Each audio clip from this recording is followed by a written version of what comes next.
Hello, this is Monday, coming off the weekend. This is a sideshow, and I'm Theodore Parker. Today is August 22nd, 2022. The temperature around here is about 64 degrees, going up to 82 today. And do have some news items for you. Hope your weekend was okay. Still talking about masks where necessary and paying attention to vaccines where needed, staying updated according to what's going on in your area.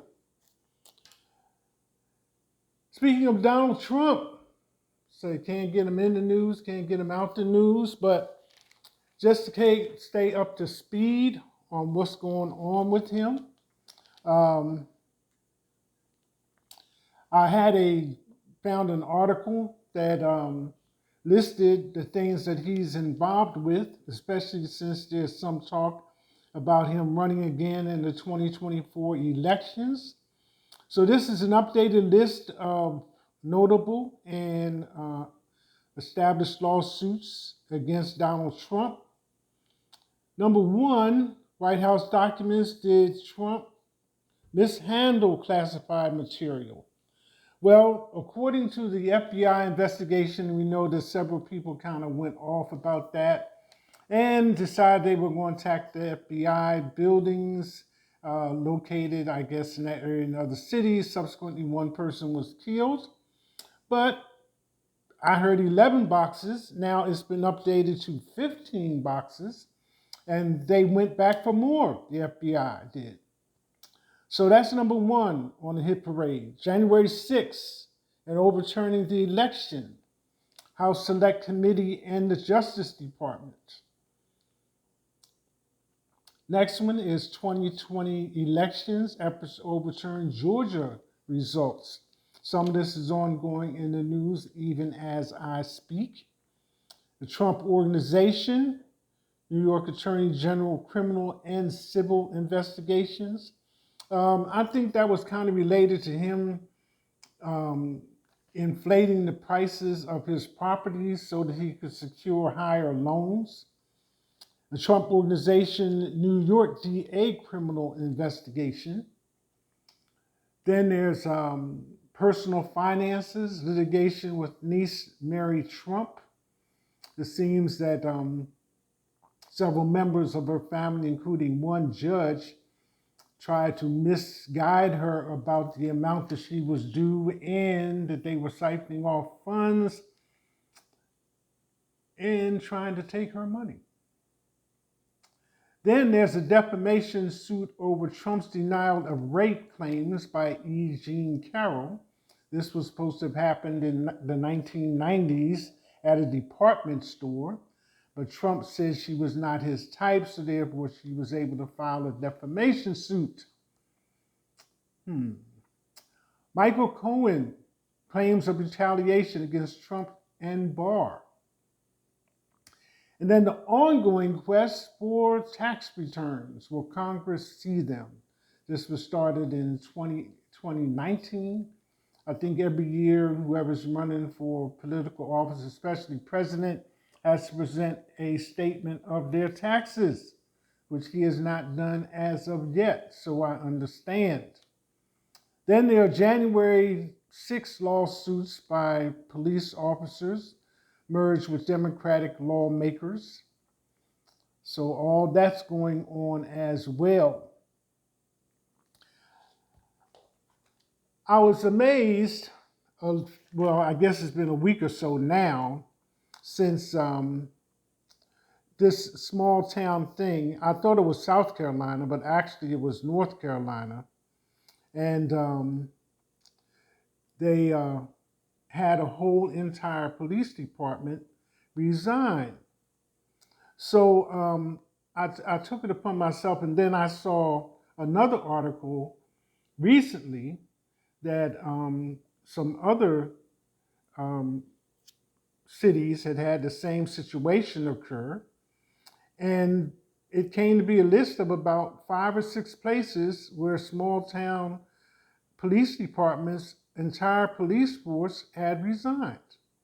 So I thought that was kind of unusual. In the case of the one in North Carolina, excuse me, a black woman had taken over as some kind of city official, and she had had previous experience with budgets, um, 600,000. I think one of them might have been over 1 million, but the police department said that they were exhausted and stressed, so they decided to resign. And then I see this other article about a resignation in the Florida Police Department, a small town, I think it's Melbourne, Florida, so many miles north of Orlando, and they all resigned. So then when I look at the article, it lists about, like I say, 5 or 6 places where entire police departments have resigned.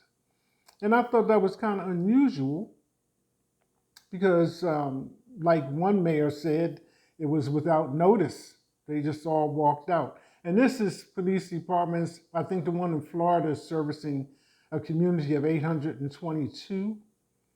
And they find that kind of different. I never heard of such a thing where the whole entire police department resigns. So I just thought I would mention it, you know. So so the news keeps on going, and we keep on getting these little ideas that places are just not exempt from these type of things. So in order to keep up, you got to keep up. And there was one town in Florida, Colorado, I think, where that also occurred. In Colorado, a small town, was police department resigned. So you never know. There was one time we were talking about defunding the police. Now you're talking about whole entire police departments resigning. That's not all the news, but it is for a Monday. I just mentioned coming into the weekend about Solange Knowles writing for music for the fashion show. Now, I think additional material is that she is going to be writing for the New York City Ballet, composing. So her mother made a nice comment, Tina made a nice comment, and in her list of accomplishments as far as composing music for various museums and things like that was pretty long. And then I found out that at 16, she had a record that went #1 at the top of the Billboard list. And as I kind of got into her music, since we are kind of prolific with Beyonce and Solange is the younger sister, the genre that she is in probably doesn't call for as much exposure the way Beyonce is on popular music. So you don't get as much information. But as Tina says, she's proud of her and proud of both of her daughters. So I just wanted to spread that little word with you this morning or today for Monday. And bear in mind that we are still heading into August.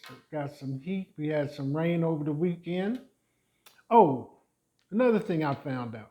Since Russia, has been dealing with the Ukraine, there was this program, 60 Minutes on TV.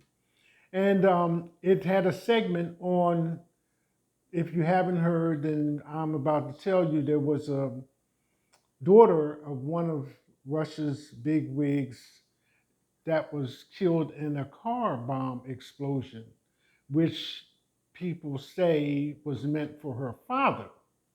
But out of that came this whole 60 Minutes segment of this nonprofit that's been researching incidents where Russian assassins have been killing people with a military-grade poison. And if you remember, Navalny had which I wasn't really clear on. I just knew that he had a lot of civil unrest in Russia and stuff like that. But his position was he was running against Putin politically for that office.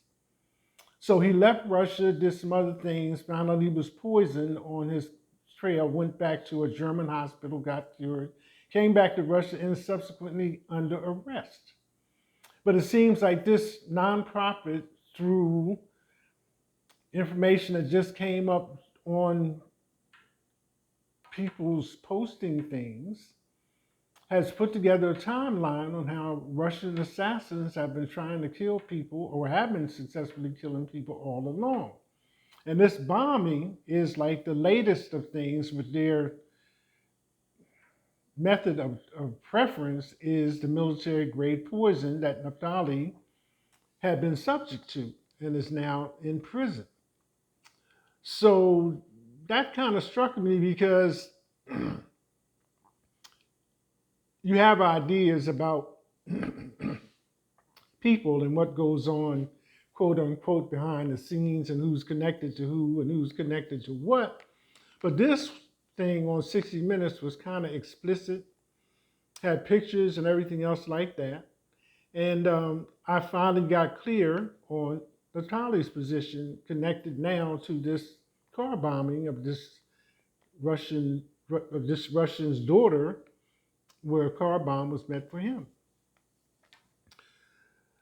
So, got state fairs going on. There was an incident in Louisville at the state fair here in Kentucky, but it proved not to be gunfire or shootings or anything else like that. But I think weapons were found. Adult individuals were arrested along with several underage individuals. But the fair continued. It was a soft close at 10 p.m. on Saturday and planned to open on Sunday. So the activities will continue. So to alert people everywhere, that's kind of a relief. Monday, August 22nd, 2022. This is a sideshow with Theodore Parker.